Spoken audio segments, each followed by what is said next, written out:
Hi, good evening, everyone, and thanks for joining us today. Today we have the MP from Vancouver East, Jenny Kwan. Thank you very much for joining us today. My pleasure. Thanks for having me. Perfect. Now, just for the benefit of some of my students here in Ontario, could you maybe tell us a little bit about your background and how you get to where you are today? Well, I am a immigrant, actually. My family and I, we immigrated here to Canada back in the 1970s, a whole family of eight. We are a low-income family. When we were in Hong Kong, we lived in public housing. When we immigrated to Canada, then the impetus of coming to Canada really came from a place where my family, my parents wanted us, the six children, to have better opportunities than they did. My mom has a grade 6 level of education from China. My dad has a grade 10 level of education. And so they wanted us to have better opportunities than they did as well. Canada was, a country where it had a public healthcare system, and that was a big thing for our family as well. Uh, as a kid growing up, I was very sickly every typhoon season in Hong Kong. I got bronchitis and on the things go. And so those were the big reasons why my family immigrated here. So after I came to Canada, growing up as an immigrant kid who didn't speak a word of English, I experienced racism. Kids made fun of me, and often I wonder, what am I doing here, and how is this better, than where we came from? Of course, over the years, I learned that there are many, many issues that needed to be addressed, and to ensure that people's rights are protected and are supported. Canada is a rich country, and we can afford to do a lot of things if we want to prioritize that. Eventually, I graduated from school. I went into university, Simon Fraser University. I did my degree in criminology, and I was thinking that I wanted to become a lawyer. But ultimately, through that path, I went into politics instead. I was in community legal advocacy work, and through that process, I realized that there's a lot of work that needs to be done to change our government policies to support the very people in our own communities. So that eventually led me into electoral politics. I was elected in 1993 as a city councillor in the city of Vancouver. And then subsequent to that, I ran provincially in 1996 and became the provincial member of the Legislative Assembly. And then finally in 2015, I ran federally and became a member of parliament. Through that process, it was important to sort of raise a voice for different communities. So, for example, when I was elected to the city, I was the youngest city councillor elected in the city of Vancouver in his history. And I think that really brought a different voice to the table in terms of the validity of the youth voice, if you will. And then at the provincial level, I was the first Chinese Canadian, actually amongst two, who were elected to the provincial legislature since its history. And then ultimately was the first Chinese cabinet minister in the history of BC as well. So, so moving forward to sort of breaking new ground is important to me. And then, of course, building on the work of the people that have done before me as well, towards equality, towards social and environmental justice for all. So that's really a quick background of my history and how I got involved in electoral politics. So you mentioned, I guess, at a young age there. What piqued your interest to get into politics at that age? Well, I was working as a community legal advocate, and at that time we had a lot of issues. So, take for example, something that should be a basic human right, and even the federal government says it is a basic human right, but yet we don't take the action to realize that, is the lack of affordable housing. I was a community legal advocate. A lot of people were having a tough time even back then trying to find safe, secure, affordable housing. There are people who are homeless on the streets and really just left left on their own. And I just thought, you know what, there's just something really wrong with that. Canada is a rich country. We can do better than this. And in 1993, the federal Liberal government canceled the National Affordable Housing Program. And I almost lost my mind as a legal advocate. And so people said, you know what, you got to run for office. You got to bring the voice of the people, the grassroots community, to that decision-making table to fight for them, to amplify their voice. And so ever since, for me, there's been no looking back in terms of that important work, amplifying the voice of the people whose voice often is forgotten and not heard. So take, case in point now at the federal arena, the issue for migrant workers, right? I mean, their rights are just being trampled upon and forgotten, right? Just in Ontario now, in the face of COVID-19, we have 3 farm workers whose lives have been lost. And we have, for years, I've worked with the caregivers community. Caregivers come to our country, come to Canada to take care of our children, of our loved ones, our seniors, our sick and disabled. And in the process of that, what do we do to them? We separate their loved ones from them. We tear their families apart, breaking up families. And then we make them go through this horrendous experience, so much hardship, so much pain, so much suffering. And then we kind of just say, oh, well, that's how the policy goes. And because they can't get their landed status on arrival and they have to continually endure this kind of pain. And for me, there's just something really wrong with that picture. And so that's what propelled me into politics, to say that we need to do better. We must do better. And if I can add that voice and to bring the voice of the people to the decision-making tables to affect that kind of change, that kind of policy change, then I would have contributed something. So that's really what propelled me into electoral politics. I wanted action, and I've wanted the voice of the people to be heard and respected, and I wanted change. Hi, Jenny. This is Vilma. Yeah, so you've mentioned the migrant workers, the rights, and the caregivers. Um, Recently, the Liberal government announced about the proposed bill, the Bill C-17. Can you tell us a little bit about the Bill C-17 and where is it right now at the House of Commons? Well, thank you, Vilma. And, Bill C-17 is a piece of legislation that the government brought in. There are several different components to it. The parts that are, I think, most pertinent for the migrant workers is Part 4 of the bill.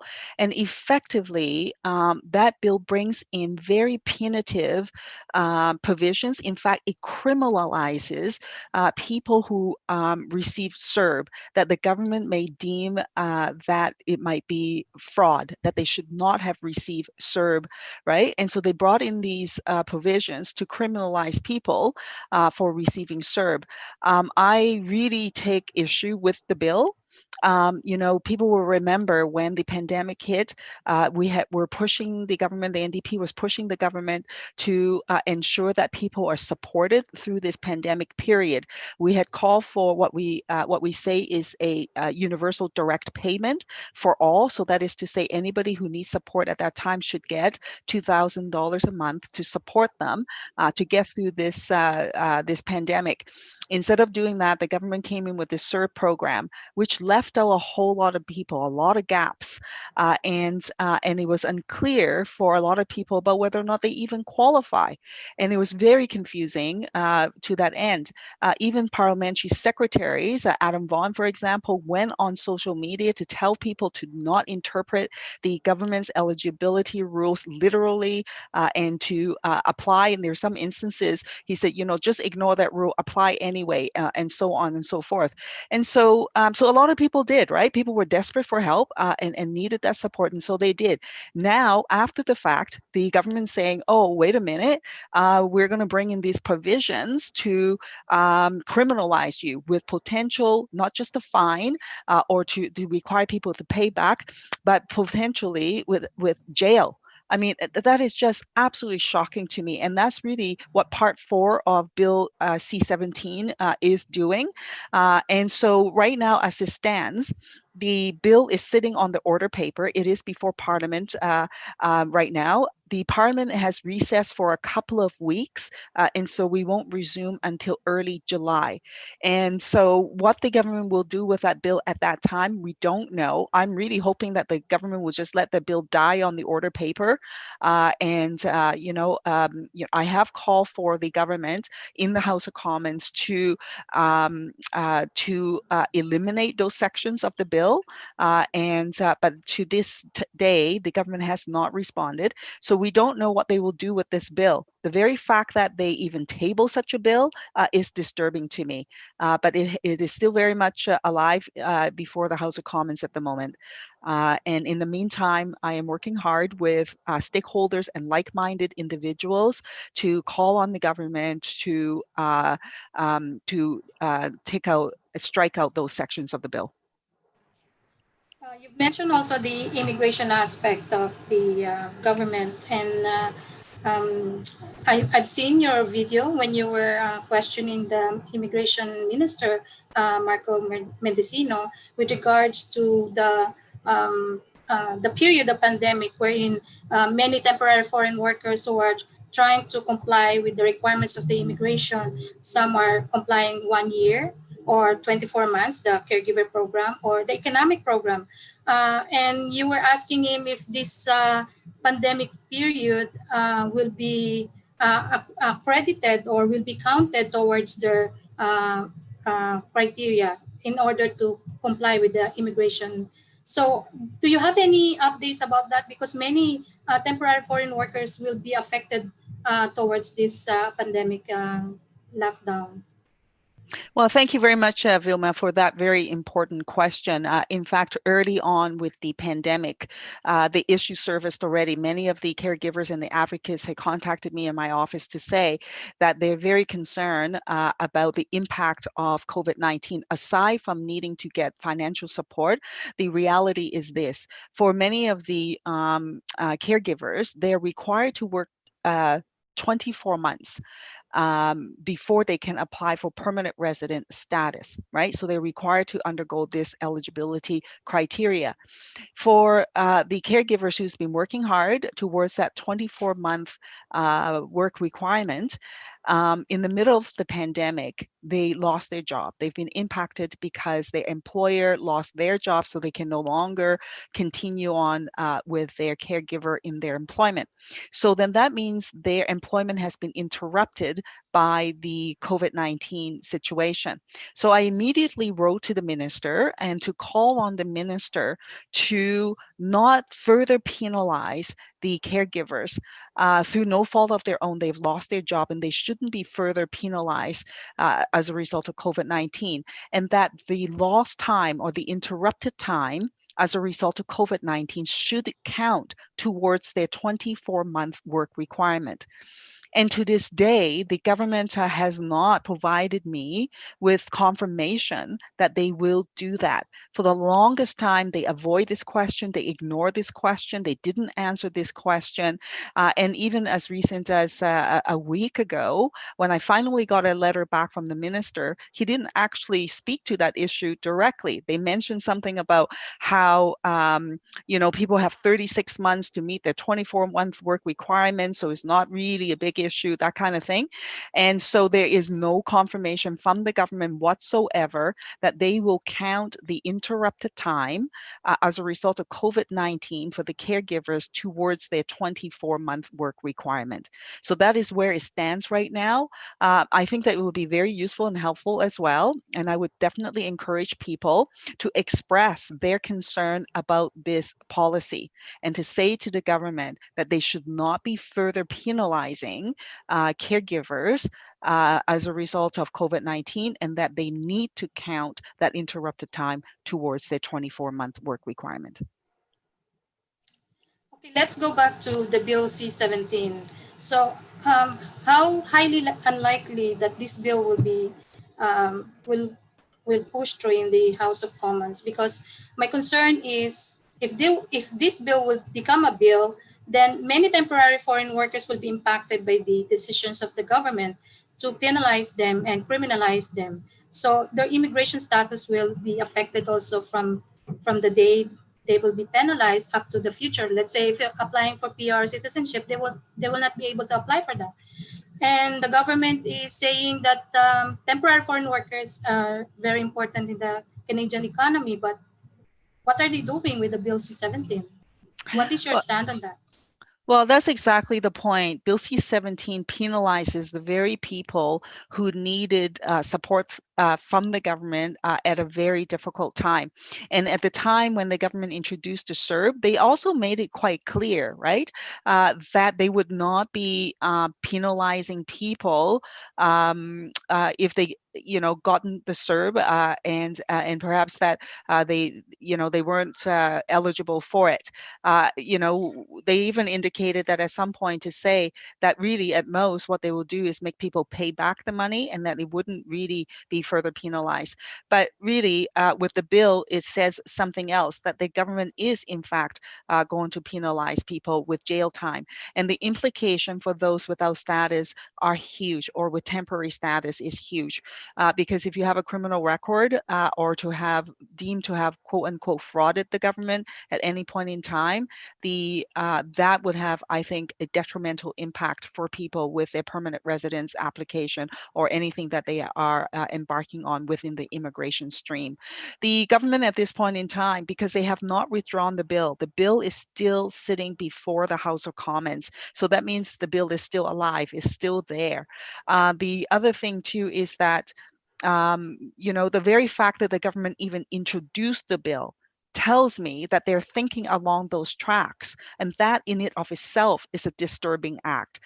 And so I'm doing everything I can to say to the government how wrong this is and that they need to withdraw the bill. And I am actively reminding the government as well that their own members of parliament and parliamentary secretaries were encouraging people to apply for CERB, whether they knew for sure or not that they actually qualify at the time. So I'm reminding the government of all of this action. And finally, one other thing too that I think is worth noting, with the Standing Committee on Immigration last week, when the Minister of Immigration came before the committee, I quoted back to him the words that he said about people with expired work permits, that where he basically indicated that people could apply for the CERB with an expired work permit, while they couldn't do it on an online system, but they can phone in and apply it that way. So I further then ask him, then with relation to Bill C-17 and given your advice for people to apply for CERB, and then so will that mean that Bill C-17 would not apply to them? And he more or less kind of confirmed to say that that is the case. But then at some point, he also backtracked and then to say, oh, but, I say this with trepidation, and I would want to check with my other colleagues as well to make sure that I'm absolutely correct. So even the Minister of the Crown, right, is telling us that he's not 100% sure. If he's not 100% sure, how does he expect the public to be 100% sure, right? So it really only just further reinforces the point that the government needs to stand down with Bill C-17. And that's what we're going to continue to push for. But at this point in time, that bill is still very much on the order paper and is still very much before the House of Commons. Thank you, Jenny. Hi, Jenny. So Hi I there. have a couple questions from Marichelle. Marichelle, go ahead. Yeah, hi, Jenny. This is Rochelle Bautista.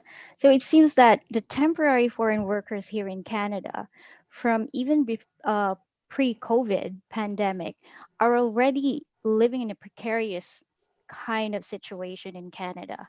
And given the fact that we are already in the pandemic, the more it's even worse.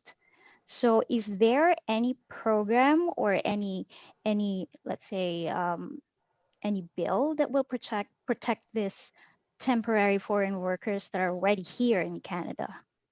Right.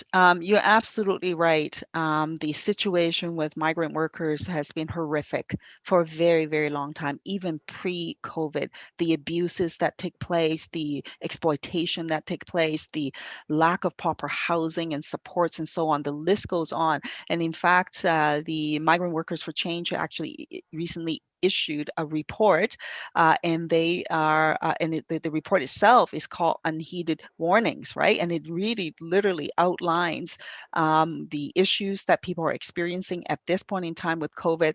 But the fact of the reality is that many of those issues preceded this period. I think what COVID has done is really brought to light these kinds of abuses and shone a spotlight on these workers. These workers, of course, are what we call essential workers as well. They are the very people that are here to provide, ensure that food is put on our table, right? You know, the farm workers and so on. So they are absolutely essential. We talk about how valuable they are, but yet we mistreat them with these bad policies.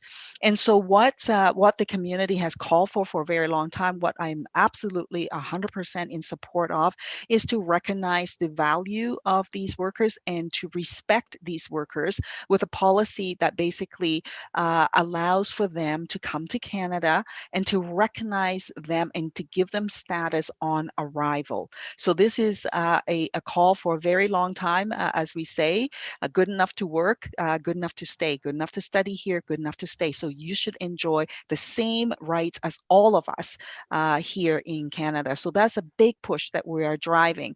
Whether or not the government's going to bring in a bill, we haven't seen anything like that at this point in time. You know, for the government to take that action.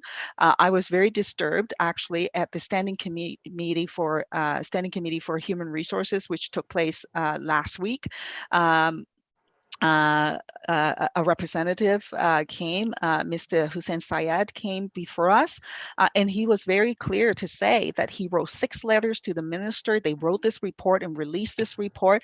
And to this day, up until at the committee, no government representatives have actually gotten back to them, hadn't responded to them. I mean, that to me is absolutely shocking.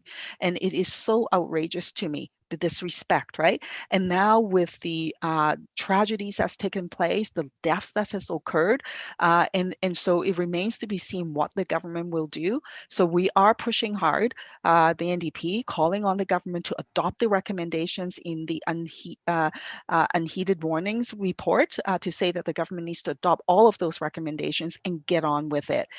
If you want to continue to say how much we value these workers, you need to actually not just talk about it, you need to actually take the action necessary. Thank you. Now you were mentioning that House of Commons. How does the House run during sort of the COVID-19 times? Yes, it's a very strange time, you know, for us. So since spring break, back in about mid-March, when the House of Commons recessed for the spring break, we have actually not really gone back to our normal House of Commons operation. And so coming out of that, the government made a decision, and it was in collaboration with all the different parties, and everybody agreed at that time that we shouldn't all go back to the House of Commons, and that in fact we should do these sort of remote meetings. And so in the beginning, we had these sort of Zoom meetings, these virtual meetings, if you will, 2 days a week. And so we carry on some functions with the House of Commons, and there were occasions where the House of Commons had to come together, but it was with reduced the numbers of MPs to ensure that we are able to social distance.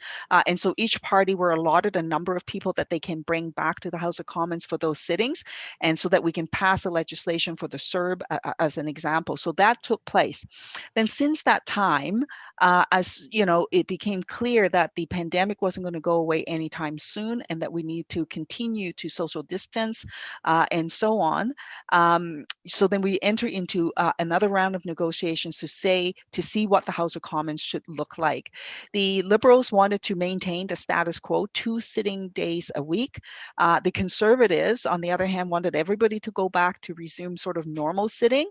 And so the NDP then came in with a compromise compromise proposal. And that is to do what we're doing now, which is a hybrid meeting, doubling the meetings from 2 to 4 meetings a week, and then also extending the question period, because right now, more than, important than anything else, is for us as members of parliament to be able to hold the government to account and to ask questions and raise issues on the impact of COVID in terms of programming and services for people. So then we said, we need to lengthen and strengthen the question period. And so we were able to achieve those things, and the hybrid version was ultimately adopted by the government. So that's how we're functioning at the moment. And so we have 4 meetings a week. And then question period is lengthened, whereas before, you get each MP, well, not even each MP, when you get a question, a MP can get up to ask the question in 35 seconds. And that's the time that you got. Now we got 5 minutes. So then actually in that exchange, you could sometimes actually have a real conversation, right? Ask a question, get a response, ask a question to follow up, and so on. So some of those things have changed. Aside from that, a number of different committees are also meeting. Not all of the committees are functioning, but a number of them are actively looking into the government's response to COVID-19 and to address those issues. So that's happening for a number of different committees. So that is as it stands right now. At this moment, we are recessed for a couple of weeks, so we'll resume back in the summer. Normally, in the summer, in the House of Commons, we don't sit. Once we end at the end of June, the House will recess for July and August. But this year, because of COVID, and that was another thing that New Democrats were able to advocate for, to say that we can't just not have the House Commons not sit during the summer. So we were able to negotiate for the summer to have 4 meetings to take place, once a week, 2 times a month, 4 times in the 2 months, to take place during the summer. So that's also something that's very different from previous practice as well. Can I ask a question again, Jenny? Sure. So, aside from COVID-19, we also have another pandemic that it's been like forever. It's been happening forever. Just recently, I've seen your video with regards to you're asking the federal government to commit a 50-50 sharing with BC to give housing for the homeless. So, what is happening right now in BC? Yes, well, the housing crisis has been taking place in this country for a very long time. In fact, back in 1993, the year that I entered into electoral politics, that was the year that the federal Liberal government canceled the National Affordable Housing Program. The impact of that has been significant and is being felt across the country even today. As a result of that action, in the federal Liberals canceling the National Affordable Housing Program, our country lost more than 500,000 units of affordable housing. Just imagine that for a minute. In British Columbia alone, that's 100,000 units. If we had 100,000 units of affordable housing, we could actually end the homelessness crisis. And so now with COVID-19, what is really clear is the vulnerabilities of people who don't have adequate housing. Right? People who are homeless, we say to them that you need to social distance, that you need to wash your hands. Well, people don't have a home. They don't have access to a sink, to a bathroom, right? And people are just congregating in the streets, sleeping on the streets, and they already have a compromised immune system already, as it were. And so now the COVID-19 has, I think, heightened this situation, elevated this situation. And so the province of British Columbia, we're lucky in this sense, our provincial government is very active on this file, and they have been wanting to proceed with an aggressive asset purchase or acquisition program so that we can buy up empty buildings, empty hotels and motels so that we can house the homeless. But in order for us to do that effectively, what we really need is for the federal government to be a real partner at the table. So we have asked for the federal government to cost share with us at a 50-50 cost share to embark on this asset acquisition program so that we can house the homeless. And to this day, the federal government has refused to do so. And we've had a couple of hotels that the province went ahead and bought on their own, and not one dime came from the federal government. And to me, it is absolutely atrocious. So we need to continue to pursue that. I am calling on the federal government to be a real partner at the table and to contribute 50-50 in cost share towards helping to end the homelessness crisis. And I would say that this shouldn't be just for British Columbia, but for across the country, and that the program needs to adapt to the needs of each community. Some province may not be able to afford 50-50 cost share, right? Because it might be a much smaller province and their situation is different. So we need to be flexible with respect to that program, but to come in with real measures, real action, real money, and with a real housing stimulus package in addressing the homelessness crisis, especially in the face of this pandemic and post-pandemic. With regards to parents and grandparents sponsorship under immigration, um, what is the development on that program? Because I remember last year that they made an announcement that they're going to open this program in June, but because of the pandemic, everything has stopped. So, what is the development on this program? Well, thank you for that question too. Many people are anxiously waiting for the answer. Normally, the parents grandparents sponsorship program is supposed to open up for people to apply in January of every year. Well, this year it was delayed. Last year, the government put in a program that was so bad that they had to revamp it. People may remember that the parents grandparents program last year, people had to literally fight to get onto the website to try to get a spot. And then within 6 minutes, everything froze and everybody got kicked out. And then people were told that the quota for the parents, grandparents application process has been filled. And then people were just sort of left like 6 minutes later, unable to get access to this program. So the government was going to fix all of this stuff, right? And so then this year in January, they said they're still looking at it, trying to fix it. And so the program was delayed in January and nothing happened. And to this day, we're now 6 months into the year when the program was supposed to have reopened. There is still no movement, no word on what is going to happen with the parents, grandparents application process. It is not open. I asked the minister that question last week when he was before the Standing Committee for Immigration. And his only response is to say, yes, we are aware, and I will have something more to say later on in the fall.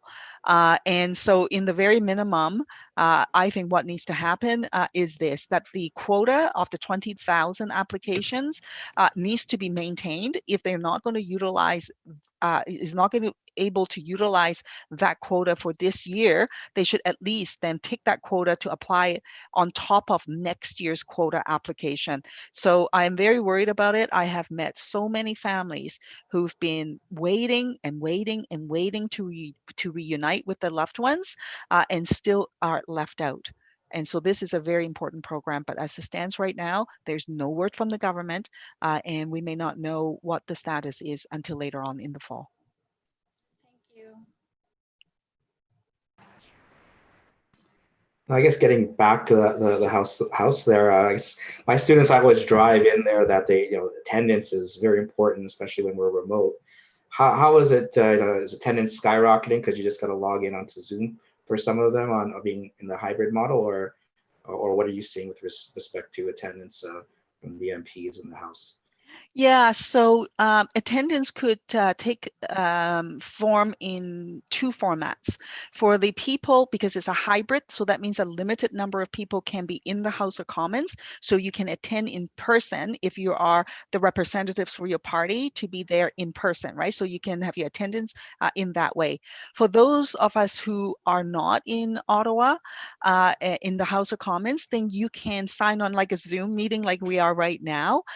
The House of Commons will provide you a link, and then the day off, they will give you a passcode that you can sign on to. So then we don't end up having all sorts of people sign on. And so it's a very restricted format that in terms of security that the House of Commons IT people have put forward. So we can sign on to the meetings and participate that way. And so then, and so within the Zoom, there's a place where you can sort of raise your hand, right, to indicate to the speaker that you want to speak. So then you just press that button, and then your hand would show up, and then the speaker will then be able to call on you or take the order of which the hands are showing up and then call on the people so that they can speak. So through that process, for example, on several occasions, I've gotten up to ask questions of the minister and to the prime minister as well, right? So that works quite well. The irony of this is this: the Conservatives have been complaining about how we're not working, this hybrid meeting is not working, and so on, and that we all need to be in the House of Commons. But if you look at the attendance record, and for the first time in the history that we actually have attendance record, because if you sign in, there will be a record to say that Jenny Kwan signed in, right? MP Jenny Kwan signed in. If you don't sign in, there's a record to show that I did not sign in and did not participate in this meeting. And the irony is that for the Conservatives, of all the complaining about people, they have the worst attendance record. Only about 45%, I believe, of the Conservatives on average signed in through this hybrid meeting. And so that's really quite something. And as we're talking about racism, anti-racism, Black Lives Matter, Aboriginal Lives Matter, the police brutality, and all of those issues, many of them didn't even bother to sign in to listen to this debate, to listen to these issues and the concerns that were raised. And so it's a bit rich, really, if you ask me, for the Conservatives to make all these complaints, but their participation rate, it was just atrocious, frankly. Now related to that, I mean, today in Ontario, a big decision came out in Ontario, and certainly as well, we have Mr. Chowdhury there. And in BC, I saw some disturbing video of the RCMP in the UBC campus. Now, since you brought that up, what are your thoughts in terms of what can we do with respect to a lot of this systemic racism that is coming up in some of our institutions, and what is maybe the response to prevent these things from repeating and happening over and over again? Yes, that video is just unbelievable, right? I couldn't believe my eyes when I saw the video where an RCMP officer was dragging an individual across the hallway, and then at some point she put her foot on the individual's head. I mean, it's just uh, I can't believe it, that this is kind of going on. And of course, lives have been lost as well, right? Indigenous people have been killed. Black people have been killed. I saw a video of a police officer drive with their door open and literally drive into an Indigenous person. To me, that's just stunning that this kind of thing could happen, like this. So there's no question in my mind that there's systemic racism here in Canada. It's not just in the United States, but it's happening here in Canada as well. And I don't think that should be up for debate anymore. And there's systemic racism happening within the RCMP, within the police system, within our institutions. And so our leader, Jagmeet Singh, actually raised this issue in the House of Commons, moved a motion that we had hoped that all the parties would agree with unanimously to acknowledge that there is systemic racism here in Canada within the RCMP, and to take action to address these issues. And to my shock, actually, the bloc, one of the bloc members actually voted against that motion. And in a unanimous motion requirement, you need unanimous support for it to pass. One person can block the entire motion, and that's exactly what happened. Our leader called out the individual. When you have people not supporting and acknowledging systemic racism, you are part of the problem. Let's be clear about that. And and so our leader called the individual a racist, right? If you're not part of the solution, you're part of the problem in the face of this kind of situation. And so in any event, for my leader's trouble, for standing up as an attempt to root out racism, systemic racism in the House of Commons, he got kicked out of the House of Commons. Now, with that being said, we're not giving up on this issue. Right the very next day, at the hybrid COVID meeting, our leader was back in the House of Commons asking the Prime Minister to take action, even though the motion didn't pass. And so we're still pursuing this very assertively. It has to be done. I think that was a pivotal moment of our Canadian history. For too long, this kind of racism has taken place, and people have turned a blind eye. At this moment, it has been brought to the surface, and people are aware of it more than ever than before, I think. And if we don't take action now, shame on us. We have a responsibility to root out systemic racism for this generation, for the victims of previous generations, and into the future. And so this is a pivotal moment in our history, and we must pursue this. So we are going to continue to drive this issue, and to say to Canadians, and to say to the government, and to say to everyone that, this is about respect, this is about humanity, and is about equality. And we must stem out systemic racism in all its forms in the institutions within government agencies. And some of the, I guess, looking on the chat there, I guess the students are very, I guess, perhaps discouraged by all this, and are asking, well, how do you formally call on the government? What can we do to push this message across? Because we're tired of seeing the same results. And I mean, people are saying, yeah, there's a lot of symbolism done, but where's the teeth to that symbolism? Precisely, we saw the Prime Minister taking a knee, great then, but where's your policy action, right? Following up with that. I think a great place to start, in fact, just before the call, my office, we received a stack of emails from my constituents who wrote to the Prime Minister, by the way, and then also copied myself and our leader, Jagmeet Singh, to say that they supported Jagmeet's action and call on the government to take action to realize the content of the motion into policy decisions, as an example. So those are the kind of things, call your local MP and tell them that this is not acceptable, that we demand action. Taking a knee is not enough, that you need to actually root out systemic racism. We need to deal with it within the RCMP. We need policy changes. With the Indigenous community, I mean, unbelievable, right? The government still discriminates against Indigenous children. They're still taking them to court, on clear violations of their basic human right, and they need to stop that. Right? And they need to ensure that Indigenous children are supported in their education, in their housing. Right now, people are living in moldy housing as though somehow that is okay.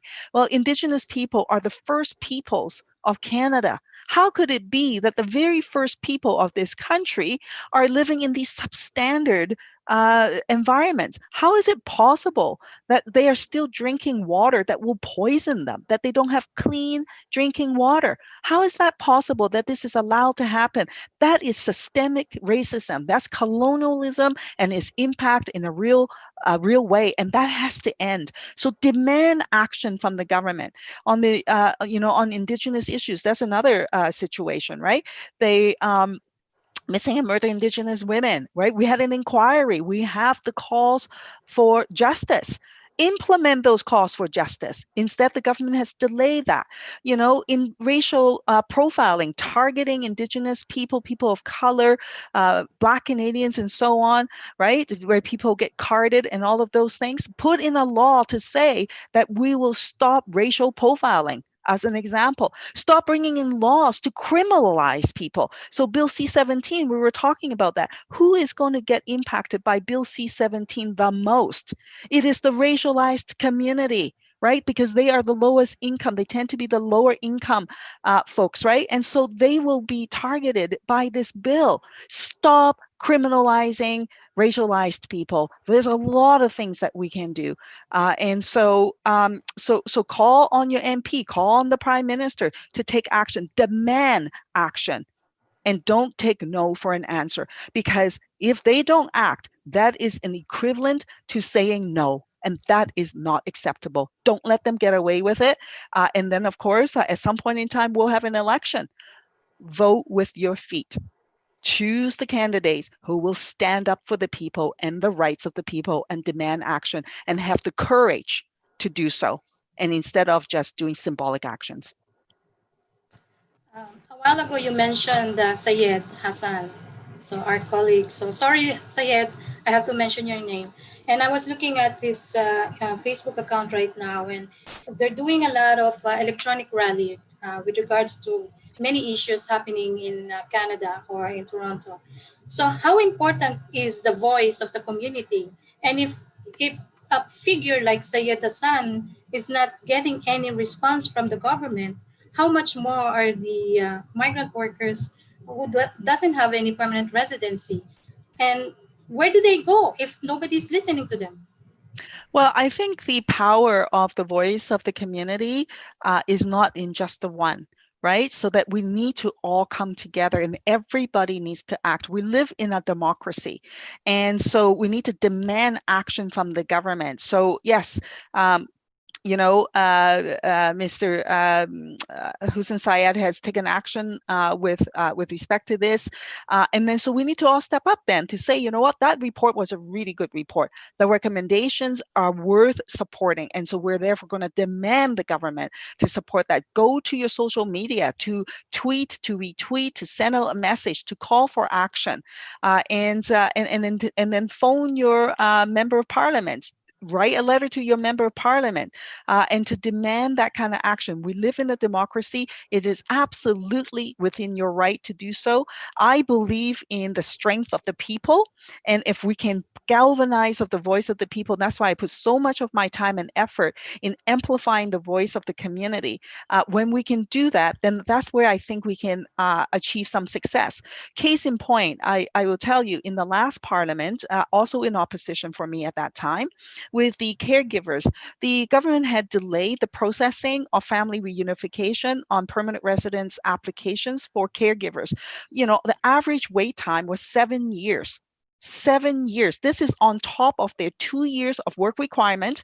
And then they have to wait for the government to process the application, right? I mean, people are waiting literally, 5, 10 years for the application to be processed to have a chance to reunite with their loved ones. So on that issue, I ended up working with the caregivers and with some of the impacted individuals and the advocacy groups. We held press conferences right in the minister's own backyard and did multiple events that way. I raised the issue in the House of Commons, at the committee, at every turn when I had the opportunity to do so. And ultimately, the government changed the policy. And when the minister got out to make that announcement, he actually cited one of the individuals that I had done a press conference on about her situation and how horrible and the pain and suffering that she had to endure as a result of the government's inaction. The government cited her case as a reason why the policy had to change. And then they set a standard of processing of 12 months. For caregivers now. So that's, bringing the voice of the people. In the beginning, one person's voice wasn't going to be enough, but we grew that voice. We continue to push it and then to drive the issues. And ultimately, it did lead to some change, not 100%, because ultimately what we want to see is landed status on arrival. But it's better than 7 years. 12 months is better than 7 years. So incrementally, we're getting there. But now the moment of COVID, the plight of migrant workers, the fact that people lost lives, the fact that people were living in these horrible housing conditions on top of each other when they need to self-isolate and social isolate and social distance, or when they need to have a clean environment to live in and proper housing standards. The fact none of this stuff is happening, we need to actually make sure that the government follow through with action with respect to that. So your voice matter, your voice count, your voice is important. Always remember that. Don't ever let anyone tell you that your voice is somehow not important. When you speak up, that is power. That is what we need to do, and you can utilize that power to affect change. And you're not alone. Just remember that too. You are not alone. There's a whole lot of people working with you, walking with you, fighting with you. And I, for one, will not rest until we get there. Okay, I think this is my last question for you. If you would be given a chance to, because you mentioned that policy change, if you would be given a chance to change or to amend IRPA? Which part of IRPA would you commend? Well, I think the biggest thing really, is really recognizing and honoring the workers and then giving them landed status on arrival. We should not be separating out families and so that their loved ones are left behind. We should not be treating them lesser than us because we have permanent resident status or we are Canadian. They're human beings. Treat them with humanity, treat them with love, treat them as you would treat yourself. It's an old cliche. And so that means afford them all of the rights to which you want for yourself, to which you have, so that they too have those rights. If we gave caregivers landed status on arrival, that would mean that they would come as immigrants, that they would have status, they would not be left behind, they would not have to be separated out from their loved ones. And even, with the policies change to say that they can bring their loved ones as a visitor, as a temporary resident at this time, there are still a lot of discrimination related to that. Because, for example, if you have a young child, right, or a student, you have to pay international student fees, right, which is very expensive, right? And many people can't afford that. And that's not the right path forward, as an example. So, even healthcare provisions, healthcare is really expensive. If you don't have status, you won't actually have the healthcare that I enjoy. The reason why my parents chose to come to Canada so that we can have healthcare support, right? And especially in the face of COVID-19, healthcare is paramount, and yet many of these workers don't even have access to that. That is just wrong. So if I can wave the magic wand, if I became the Minister of Immigration, the thing that I would do is that I would revamp our immigration system, and I would most definitely change the policy for migrant workers to say landed status on arrival. And I think that's one of the things that we need to remember. Canada is a country to which the immigrant community, the migrant community, has helped to build. Recognize that and honor that. And so if we do that, we can fix a lot of things. And there are, of course, many, many other policies as well. But on this issue, landed status on arrival. And then for those that are already here, value them as well and give them the status that are already here. So it's not just the newcomers, but also the people who've already contributed and are continuing to contribute here in Canada. Thank you. Hi, Jenny. I have a last question. So it is clear that you're really an advocate, a strong advocate, and a dedicated advocate of immigrants, foreign workers, and Indigenous people. What led you in that path? That's a really good question. I mean, it goes back a little way. So when my family, I talked a little earlier about how my family immigrated here. I was a little girl, at that time I was 9 years old. And, I was led to believe that things were going to be a lot better when we came here. And, that's why my parents made those sacrifices. But I have to tell you, when we came as a 9-year old, I didn't see that. Things were really tough. My mom in Hong Kong was a stay-at-home mom. She took care of the 6 kids. My dad ran a small business. He's a tailor by trade, and so he made suits and clothes for people, and that's sort of what he did. But when we came here, we didn't have anything. My parents couldn't find work. My mom went into the workforce for the first time in her life as a farm worker. And she literally would leave 4 o'clock in the morning and come back, 10 o'clock at night and bone tired. She could barely walk. I remember those early days. And she was just so exhausted, right? And she made $10 a day to support a family of 8.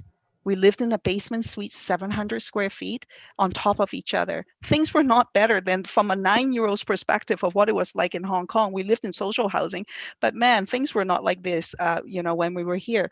My dad went to take English as a second language to try to learn some English so he can get into the workforce. He was hoping that he can get into tailoring or something in his field and to do that. So for 2 years, we survived on $10 a day in terms of my mom's income. and move from basement suite to basement suite. So housing is a thing for me. Without proper housing, you don't have a foundation to build on. And family is everything to me. Without my family, I don't know where I would be today. My mom, I mean, she's my hero. She's a 5 foot nothing, small stature woman, and she put everything into supporting our family and held our family together. And so growing up in this environment, and I was angry, to be honest with you. I was angry at the system. I was angry at this country. And I was also ashamed of who I was. And I thought, oh, if I wasn't Chinese, if I wasn't ethnic, things would be so much better. Little did I realize that it's not about whether or not I'm ethnic or otherwise. It is the inequalities within the system that needed to be changed. And it took me many years to come to realize that. In fact, it took me having to take a trip after I graduated university. Sorry, I didn't graduate university. Sorry, after I graduated high school and after my first year university, I was lost. I didn't know who I am. I said, who is Jenny Kwan? What am I doing here? What is the purpose of my existence? And I had no answers. I was just an angry person thinking that there's so many inequalities in this world. So I ended up taking a trip back to my birthplace, to Hong Kong first, and then later on back to my parents' birthplace, to China. And I saw my dad's old home, which was basically a shack that is all fallen apart now. And then my mom's old home, which is a house the villagers there are now living in. And I can see pictures of my family on the walls. But we obviously, we have left that place a long time ago, my parents, my mom. And so the villagers are living there. And I talked to the people there, and I've come to realize what Canada has offered me by way of opportunities, and what my parents have sacrificed to give those opportunities to me as their daughter. I came back to Canada resolved to say, I am going to make a difference. I'm not going to squander these opportunities anymore. I went back to university. I did my degree in criminology, and then I was going to go into law. And I thought that that was the path that I could become a legal aid lawyer to help people and so on. But through that path, I met a fellow, the late Jim Green, who was a community organizer in Vancouver here, and he did tremendous amounts of work. He built housing as a nonprofit provider for people. He fought for people's programs, and I realized, wow, I can do this work. This is what I wanted to do, and so I became a community legal advocate, working, with the late Jim Green in the organization, and there was no turning back. This became my path to say, this has got to be what we have to do, what I have to do. This is what I'm meant to do, to fight for people, to make the change, and to say that we are all equals as human beings, not just on paper, but in real life. And that means policies need to change. And so I went from the municipal level to the provincial level to the federal level. How I ended up running federally ultimately was that as you do work at different levels, you realize the powers within government vary between levels of government. And I finally arrived at that place to say some of the changes that I want to see: a national affordable housing program to honor the human right of individuals to access basic housing. That has to come from the federal government. They have to be at the table as a real partner. That decision the federal government made in 1993 had detrimental effects to this day with respect to that. Basic human rights as an immigrant, as the refugees, I dealt with them as a community legal advocate as well, where their rights were not afforded, right? So these things all led me to the place of advocacy, and then to the place where, as I said earlier, I come from the grassroots community. I come from the nonprofit sector. I believe in the voices of people, and I want to bring their voice to the table so that they can be heard. They need to be heard. Decision makers need to know that these are real people. For every policy that is made, there are real people behind them, and we need to realize what the impact of those policies are and do the right things. And so that's really my path and my passion. I love advocacy. That's what I do. That's what I'm trained to do. And so I've taken all of those skills and things that I've learned and my life experiences to this work. And whenever I can, however I can, my job is to advocate. My job is to make sure your voice is heard, and so that policies can change, and that's how I think we can create better societies. And I also believe that we have an obligation to leave the world in a better place than when we first got here. And so that is to say, for future generations, we need to make sure we build a system that is better than what it was yesterday for the future of tomorrow. That to me is the utmost important work. Thank you very much. Thank you so much for joining us. And perhaps one final question here is coming from the students who are thinking about maybe how do I get into politics, especially women and people of color, indigenous people that you were saying, hey, I'm Chinese. This is not necessarily for me. What advice could you offer for the students here in terms of if they're thinking about that, what advice can you offer to them? And once again, thank you very much for taking the time and joining us today. My pleasure. Well, I would say this, to get involved, right? To get involved within your community. How did I start? I was a student. I was working as a community legal advocate. I went to protests. I initiated petitions. I signed petitions. I showed up. In other words, right? And I listened to the people who's been impacted by those policies, hear their stories, listen to their stories, find solutions with them. As people say, nothing for us without us, right? So listen to them because they have the solutions. So be open to that and then get involved. And then, of course, find the political party that most aligned with your values. And before I joined a party, for the longest time, I thought I had no useful politicians, to be honest with you. And I thought people said, oh, you should run for politics. And I said, are you kidding me? I don't want to be involved in politics. They don't do anything. And then then I was challenged on that, right? And so I started to do research about it. And I went back to look at the different political parties and their history. It is so easy to say the right things when it's popular to do so. But it is not so easy to say the right things when it's not popular to do so. So people will say, well, why did you choose the NDP? How did you get involved with the NDP? Well, I did my research. I looked into the history of the NDP. And part of the history was this. Back in the day, when the ethnic minority community did not have any rights, we did not have the right to vote. We were not recognized to have the franchise, right? And back in the day, who stood up for the people without those rights? It was the CCF NDP. And it was not popular to do so. I look back into the archives, and there were articles, newspaper articles, and so on that were put out where the Liberal Party basically said, a right for the Chinese, a vote for the Chinese sorry, let me rephrase that. A vote for the CCF NDP is a vote for the Chinese, is a vote for the minority, is a vote for their franchise. And then they go on to say, basically, do not vote for the CCF NDP. And at that time, it wasn't popular to fight for the rights of the minority community. But the NDP did and did the right thing. And for me, that matters. So I chose the party that mattered to me, that most aligned with my values, not only just this moment in time, but historically as well, because that's where the true color shows. When is the toughest thing to stand up on a position, is when that moment counts the most, in my view, not when it's popular to do so. And so I chose my party. So I would advise people to choose a party that most aligned with your values and get involved with them. Get involved with them. Find your passions.